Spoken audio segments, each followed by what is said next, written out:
So over the last couple of weeks, my small used car dealership has actually been struggling quite a bit. And I'll talk to you about that in just a little bit, but throughout this video, I'm actually going to show you, you see our car lots loaded up. We got cars that are $5,000 and under. Throughout this video, I'm actually going to go through some of the cars we have on our lot for sale and actually show you what we have in these cars so you can see what I'm trying to make. And usually when I'm putting out these videos, I'm showing you cars that we just got in and showing you what we paid for them, things like that. But recently, my car dealership's actually been struggling quite a bit. We've had a lot of snowstorms, a lot of bad weather here in North Carolina where I'm at. I want to show you, I mean, you see all the cars that I have behind me right now. We are more loaded up than we have been in a very, very long time. But that's also added to some of the struggles that we've had over the last couple weeks. We'll get into all of that. But I want to start out with showing you some of the cars that we actually do very, very well on. This is a 2009 Honda CR-V. We sell these things all the time. I like these. I like small Lexus SUVs. I like small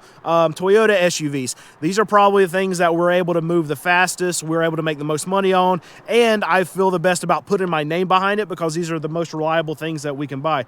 2009 CR-V. We paid $1,800 for it at auction, and then after our buyer fees and everything like that we have to pay to the auction whenever we buy it. And it looks like we didn't have to fix anything on this car, which is a rarity for cars that we can sell for this range right here. But we're selling it for $3,500, and so it looks like we're going to make somewhere around $1,500 for it. Now, one thing that's interesting right now about our prices, typically what we do is we try to hit a home run on every car whenever we price it right after we get it back from the auction, try to make $1,500. That's a home run for us. And if it doesn't sell within 2 weeks, we'll drop it down by $500. But right now, when we have busy time, that's right around the corner for us, as tax time for small used car dealers, we're not marking down any prices right now because we know in just a couple weeks we're going to get hit by a lot of money, and that means we're not going to be able to replace it right after that. So we go on a little bit of a vacation, a break from actually lowering our prices because we know that the market's going to drastically change just in a couple weeks. So for those of you that don't know, I'm near Charlotte, North Carolina, and we got hit by a massive snowstorm, one that we're not accustomed to. We got like 13, 14 inches. And here's the thing for me as a small business owner, like it cripples us because we, out of the last 2 weeks, I think we were closed like 4.5 days. That's a week. And a business like mine lives and dies on cash flow. And if we don't have any money coming in, I still have expenses that are going out. So yeah, I mean, we got tons of cars sitting out here, but here's the thing, North Carolina gets shut down if we get a dusting of snow. So think about what's happened over the last week and a half, 2 weeks, when we have a major ice storm, and then the next weekend we have a major snowstorm. We don't get that stuff here. So people just stay in their house. They don't buy anything. We were closed for days because the roads just weren't safe. Even if we could get here to the shop, I'm not sending test drives out because people around here don't know how to drive on ice or snow. So it was, I'm glad it's all gone now, and now we can get back to selling cars and having some cash flow, but I still pay my team whenever we're not open, but when we're supposed to be. And just think about what's happened to like the economy around my area. Think about my customers. Like, my customers are people who are servers. They're people who work construction. I mean, they're people who have hourly jobs, and a lot of those companies, like restaurants, when they're not open, people aren't getting tips, so they're not making any money. When construction, the hourly workers that do that kind of work, when they're not getting hours, they're not making any money. The economy around here has been hit in a big way just over the last 2 weeks. Most people in the U.S., what do we know? That they're living paycheck to paycheck. So if you take 2 paychecks, 2 weeks worth of work away from people, there's going to be a lot of people struggling. So it's going, in my estimation, sales are going to be very weak from now until tax time, until people actually get some money back in their hands, because there's going to be a lot of people that are struggling right now because of everything being shut down over the last 2 weeks. But I mean, as you can see, snow is melting now, so hopefully we can get back to it. But I'm not anticipating that we're going to have a lot of sales before actual tax checks start to hit here here in my area. All right, this is probably my favorite car to have on my car dealership right now, and these are the RX 330s, RX 350s. The older ones are the 300s. I love these things. We sell them very quickly. We're able to buy them relatively cheap, but we can buy these things cheaper than we can buy RAV4s. I've never known why, but it's always been the case, and I think they're just as reliable as the RAV4s, but they hold the luxury name of the Lexus, and they're really not all that much more to fix than a RAV4. But this is a 2004 RX 330.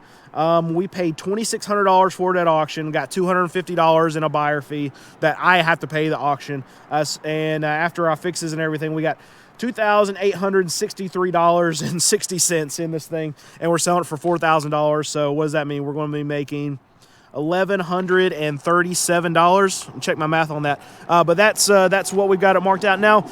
Like I said earlier, we try to hit a home run. Sometimes it's $1,500 that we try to price out, but we know that something like this is probably only a $4,000 car. So instead of going up to that $4,500 price point, we round down sometimes, and even with making $1,100, $1,200 on a car, it's about our average of what we make. We're still happy with that. Now, I know there's a lot of other car dealers out there that they don't even want to really get out of bed unless they're making $2,000, $2,500 a car. It's not our case. I mean, you see how many cars I've got behind me. If we can sell all of them roll them all within about a 30-day time span, we're doing really well, and we want to do volume, making $1,200 a car. I'm very happy with that. And I'm going to stand in the middle of the cars just to kind of give you the scope of what's going on here and how many cars we have. I'm not sure exactly how many we have posted online right now, but I know overall we have like 115, might be 120 cars that we have in our inventory. Now, I think 8 of those cars are junk. We're actually trying to get them sold to our mechanic right now, a mechanic that we use other than Alex. And then we have some that we're still in recon, which are down there. So I would guess we probably have, me just eyeballing it, probably 70 cars that are actually for sale, and then we're going to have 30 to 40 that are either junk or we're working on them to try to get them ready. But this is a lot more than we typically have throughout the year. If we're not loading up for tax season, then I'll only have maybe max 80, 85 cars total, and that means we'll have usually about 50% of them that are ready to be sold. The other 50% are working through our system. So usually 40, 45, 50 is probably high end of the amount of cars that I usually would have for sale throughout the course of the year when we're not loading up. So this is a lot for us, a lot of cash sitting here that always worries me, right? I just show you like my favorite things to have for sale. I got a Toyota Sienna out there. I've got a Honda Accord right there. Got a Lexus that's either a RX 330 or a 350, not sure. Toyota Camry, Honda Accord. These are my cars that I really love to have on my lot. I mean, we have Fords too. We have Hyundais, not my favorite. We got Mazdas, which is probably very close to what I would say like a Honda or Toyota. I like having a lot of Subarus. We have quite a few of them out there. But the American-made stuff, not my favorite, and I wouldn't recommend actually buying that kind of stuff, but we still have to have it on our lot because there's some customers that all they want is a Ford. They've had a Ford all their life. They know how to work on them. They have other cars that are Fords that are in their family, and that's what they want to buy. They don't want a Honda or Toyota, and also have other people that are just, as an emergency vehicle go by, are just Toyota buyers. So I've got to have a big time variety of the kinds of cars that we're going to have on our lot because I have to be able to sell volume. If I want to sell volume, I've got to have a car for every person that's out there that's coming in trying to buy a car that's under $5,000. So we just have to have everything. Can't have everything that's just my favorite sitting out here. I would only have Toyota Camrys, Lexus RX 350s, and yeah, we'd probably do well with that, but I also can't find enough of those to fill up my entire lot with them. So we have to have lots of cars, even some of the cars that aren't my favorites. So one thing that's an interesting dynamic that I feel right now is like the calm before the storm. Because I know, like, we're slow, we're dead right now, but I know all these cars are going to move, and it's funny because we just had a Lyft driver drop off a customer who's going to buy a car today, and he was walking out through our cars. He's like, "Man, you sell these cars for $3,000 and $4,000?" He said, tax money's coming. You about to get wiped out. I said, yeah, it happens every year. I told him I've been doing this for 14 years. This is what happens every single year, and it helps us whenever customers are coming in to try to negotiate, especially around this time period, because they know what's about to happen too. They know that people are about to get tax checks. They're about to buy cars that are $5,000, that are $4,000, that are $3,000, $3,500. I mean, we're going to move everything. So in a lot of cases throughout the year, we don't negotiate anyway, because we do our price drops so aggressively after every 2 weeks. So we don't really have to move on our prices, because we can just let them know, say, okay, if you don't want it now, no problem. You can take the risk of waiting 2 weeks, and we're probably going to drop it after 2 weeks, so you can come back. And 9 times out of 10, the customer will just buy it anyway for whatever price we have marked, because we sell cars so quickly, and a lot of people that come here, they know that. So anyway, but it helps us even more so right now, because everybody knows, like, these $3,500 cars, they're not going to last. They're going to be gone just as soon as money actually gets into the system. But it's just, that's the storm. But right now is the calm. And what ends up happening is we have a lot of customers that come and that don't have all their money yet, and they want us to hold a lot of cars, and we don't do that. Right? I mean, throughout the year, we'll take deposits and maybe hold a car for like a week. We don't even do that right now, because we know that whenever it hits, and we don't know exactly the date it hits, it usually moves within a week of the 3rd week of February every year for us. So it can be the 2nd week of February, it could be the 3rd week of February, it could be the 4th week of February. There's been some years it's even gone into March a little bit, but we know when it hits. We don't know when it's going to hit, but we know when it hits, everything will be gone, and that's what happens. It helps us right now, because we don't have to negotiate. We don't usually negotiate, but even more so now, we don't negotiate. And it has been extremely cold here lately. So what do we get to do? We get to, you see all these batteries on the floor.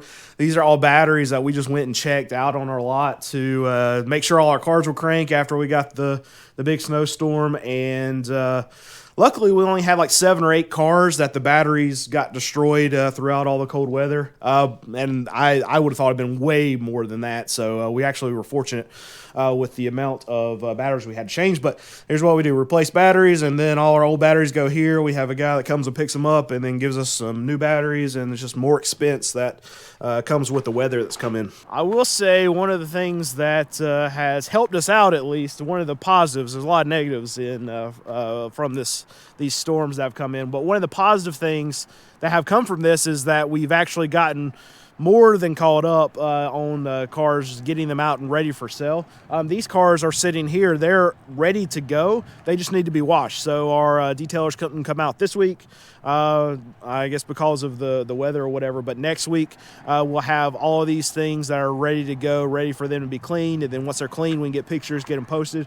So we're very, very caught up on all of our work, anything that we have to take care of to actually get fixed. But that's the silver lining, right? The good thing about not being able to buy cars in this weather, and then our guys can get caught up on everything. It's funny doing this video, because I have to go through, this is our inventory sheet, I have to go through this whole thing to find the car that I'm looking for that I want to show you guys. And we have so many Subarus on this sheet that just in the first sheet, I've got like 5 different Subaru Outbacks. But I finally found this one. This is a 2012 Subaru Outback, and we paid $2,200 at the auction, got a $250 buyer fee, and it says we've got $2,463 in it, so we had to fix something small on it, and we're selling for $4,000, so right at that $1,500 price point that we're trying to make on some of these cars when we first put them out. But just to point out, this is one of the cars that I love to buy. I think they're very reliable. I know that I see it a lot in the comments when I point out Subarus and how I love them so much. People talk about like head gaskets. We check for head gaskets when we're at the auction, so it's very, very rare that we have to deal with any kind of head gasket issue from a Subaru motor. Now, I know there's going to be some Subarus that are going to have head gasket issues that they don't actually show it when we're looking at oil and stuff at the auction, but we're going to catch 9 out of 10 of the head gaskets issues just by even just checking the oil when we're going to these auctions, or just by letting it run for a while and seeing if it's going to overheat, things like that. So it's not really an issue that we have to deal with. I know another issue that a lot of people are worried about is like a CVT, their transmissions for Subarus. But I think Subaru actually did a really good job on those the CVTs that they put out. Not sure even if those Outbacks have them, but I know some of the newer like Crosstracks and some of the newer Subarus actually have them. But we haven't run into any issues with those either. So it's not something that I'm actively worried about. And not, I mean, we buy tons and tons and tons of cars, and most of the cars that we buy have higher mileage. So if they're going to have problems, I'm going to be the one that sees them. And it's just not a common thing that I'll run into with Subarus. So not something I'm worried about, and we just keep buying them, keep selling them, and they seem to be great.